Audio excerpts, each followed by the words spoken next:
은혜지역 성도 여러분, 안녕하세요. 이만영 목사입니다. 여러분 한 주간 잘 지내셨습니까? 이제 아침 저녁으로 제법 쌀쌀한 날씨가 되었습니다. 여러분 감기 걸리지 않도록 조심하시고, 또 특별히 독감을 우리가 예방하는 차원에서 정부 차원에서 독감 맞으라고 자꾸 얘기하시는데, 우리 성도님들도 독감을 꼭 맞으셔서, 독감 예방주사 맞으셔서 코로나로 인해서 또 독감으로 인해서 어려움을 당하지 않도록 이렇게 건강에 유념해 주셨으면 좋겠습니다. 우리가 지난주까지는 창세기의 말씀을 살펴보았습니다.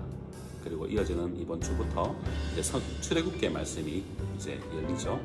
출애굽기 1장부터 12장까지 우리가 이번 주간 함께 보게 되실 텐데, 또 우리가 살펴보아야 될 주요한 4가지 단어를 살펴보고자 합니다. 그 첫 번째는 큰 민족이고, 두 번째는 약속이다. 그리고 세 번째는 유월절, 네 번째는 여호와라는 이 단어를 우리가 살펴보면서 성경을 읽어가신다면 우리가 또 성경을 이해하는데 큰 도움을 얻게 될 줄 믿습니다. 먼저 큰 민족이라는 단어입니다. 야곱의 70명의 가족들이 고센 땅에 정착을 하고 약 430년이라는 세월 동안 애굽에서 큰 민족이 되었습니다.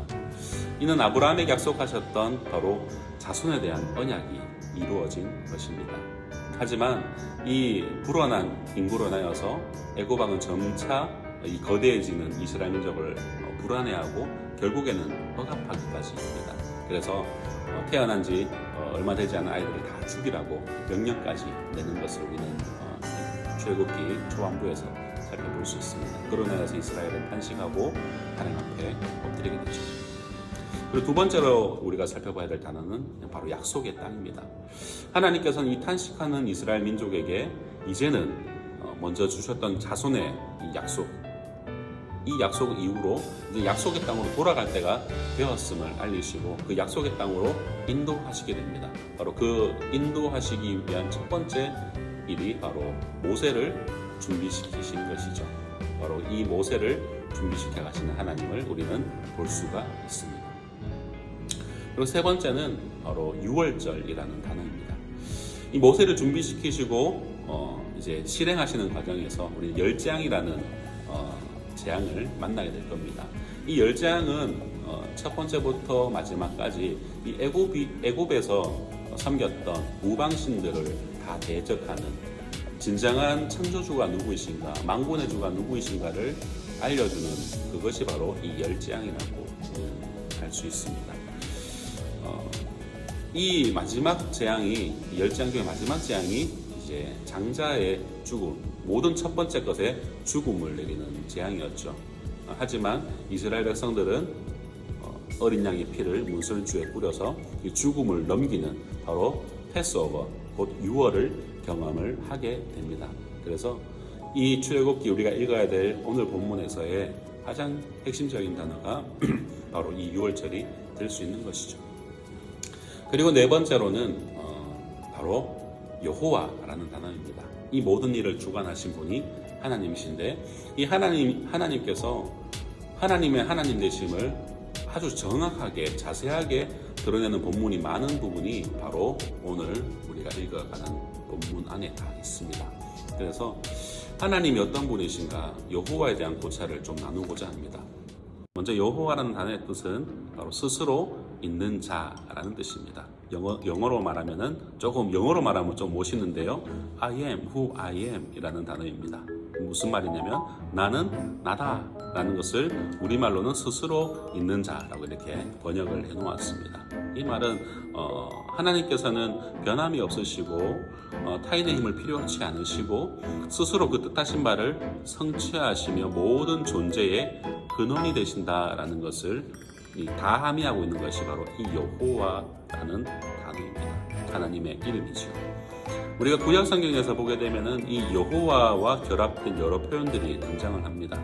우리가 한글 성경을 읽어가다 보면은 여호와 니시, 여호와 이레, 여호와 삼마, 여호와 이렇게 샬롬 이렇게 적혀 있는 것을 볼 수 있죠. 우리가 그렇게 적혀 있는 그런 단어들의 의미도 좀 살펴보고 또 히브리어 원어 자체에서 쓰여진 그런 것들을 조금 더 살펴보고자 합니다. 먼저 여호와 니시라는 단어는 어떤가요? 여호와는 나의 깃발이라는 의미죠. 출애굽기 17장의 15절에서 등장하는데 모세가 아말렉 군대와 싸워서 승리하고 그 세웠던 제단을 향하여서 여호와 니시라고 그렇게 이름을 합니다. 이는 곧 하나님께서 승리케 하신다라는 그런 의미를 담고 있죠. 그래서 우리가 어떤 영적인 싸움에서 이겼을 때 여호와 니시 이렇게 말하는 것처럼 그렇게 우리가 사용하고 있습니다. 또 여호와 샬롬이라는 또 단어가 있습니다. 여호와는 평강이시다라는 의미입니다. 사사기 6장 24절에서 이 사사 기드온이 하나님께서 그의 모든 인생을 평강케 하시고 또 인도하셨음을 기억하면서 오브라에 이 제단을 쌓고 그것에 붙인 이름이 바로 여호와 샬롬입니다. 우리 모든 삶의 평강의 근원이 누구시다? 바로 하나님이시다라는 것을 의미하죠. 또 여호와 삼마라는 단어도 보셨을 겁니다. 이것은 에스겔서 48장 35절에 등장하는데요. 여호와께서 거기 계시다라는 그런 뜻입니다. 에스겔의 환상 중에 보여주신 바로 하늘 예루살렘에 붙여진 이름이 바로 여호와 삼마였습니다. 포로로 그들이 끌려갔어도 그곳에도 그들과 함께 계신 하나님, 바로 그것을 우리에게 보여준 단어가 여호와 삼마입니다. 되게 은혜롭죠. 여호와 삼마를 저는 이번에 좀 살펴보면서 되게 은혜를 많이 받았습니다. 우리 어디를 가든지 우리가 정말 하나님이 안 계신 것 같은 흑암 속에 있다 할지라도, 있는 그런 상황처럼 느껴질지라도 하나님은 거기에 계시다. 여호와 삼마 단어입니다. 또 여호와 이레가 있죠. 여호와 이레라고 하면은 우리가 너무 잘 알고 가장 많이 듣는 그런 여호와 결합된 단어인데요. 창세기 22장에서 이 아브라함과 이삭이 모리아산으로 가서 이 아브라함이 이삭을 번제로 제물로 잡으려고 하는 그 찰나의 순간에 하나님께서 멈추시고 순양을 준비해 주시고 그것을 향하여서 바로 그 장소에 이름을 여호와 이레라고 이렇게 외치게 됩니다. 이름을 붙이게 되죠.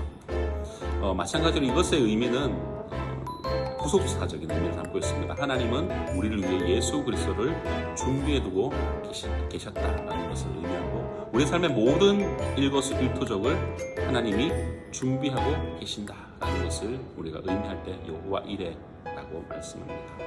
이렇게 한글로 번역된 것뿐만이 아니라 우리가 히브리 원어에서도 여호와가 채용된 예를 보게 되면은 여호와 로프에카라고 또 있는데요. 이것은 우리가 흔히 여호와 라파로 알고 있는 단어입니다.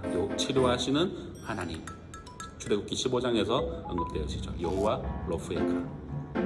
그리고 여호와 메카디 시켐. 이것은 너희를 거룩하게 하시는 하나님. 또 출애굽기에서 이것도 이렇게 채용이 됩니다. 여호와 체바오트. 만군의 여호와라는 뜻이죠. 여호와 엘yon, 바로 지존하신 여호와. 그리고 여호와 치드케누, 여호와는 우리의 의가 되신다. 이렇게 또 여호와라는 단어로 이렇게 결합이 되었습니다. 또 마지막으로 제가 너무 좋아하는 시편 23편, 여호와는 나의 목자시니, 바로 여호와 로이입니다. 여호와 로이라는 단어가 바로 여호와는 나의 목자라는 그런 의미를 담고 있습니다. 그래서 여러분들 시편 23편 많이 읽으시고 이렇게 많이 나눔도 하시잖아요. 그때 여호와는 나의 목자, 이게 히브리어로 무슨 말인지 아냐? 이렇게 잘난 척하면 안 되겠지만 이렇게 지식을 공유할 수 있겠습니다. 여호와 로이라는 단어를 쓰고 있다라고 이렇게 전달하실 수 있을 겁니다. 그래서 여러분들 출애굽기를 읽어가시면서 여호와라는 단어가 가장 많이 언급되어지는 성경이 바로 이 출애굽기입니다. 그래서 여호와를 기억하시고 하나님을 묵상하는 여러분들 되셨으면 좋겠습니다. 제가 이 말씀들을 읽으면서 가장 마음에 와닿은 구절이 있습니다. 출애굽기 2장 24절 말씀인데요. 하나님이 그들의 고통 소리를 들으시고 하나님이 아브라함과 이삭과 야곱에게 세운 그의 언약을 기억하사라고 말씀합니다. 그들은 너무 힘들었어요. 그래서 하나님 앞에 기도를 합니다. 하나님, 우리의 이 힘든 이 고통을 좀 헤아려 주시고 좀 회복시켜 주십시오. 그렇게 간절히 기도했더니 하나님께서 아브라함과 이삭과 야곱에게 세우신 그의 언약을 기억하셔서 그들에게 응답하시는 내용들이 나오지요. 그 내용들이 출애굽의 내용들이죠. 기도는 하나님과 소통할 수 있는 유일한 길입니다. 간절함이 있는 기도가 하나님의 마음을 돌이키고 하나님께서 우리에게 약속하신 언약을 생각나게 하셔서 기억하게 하신다라는 것을 꼭 기억하시고 깊어져가는 가을, 기도하기 좋은 계절, 우리 하나님 앞에 기도하시는 우리 성도님들 되시기를 주님의 이름으로 축복합니다. 감사합니다.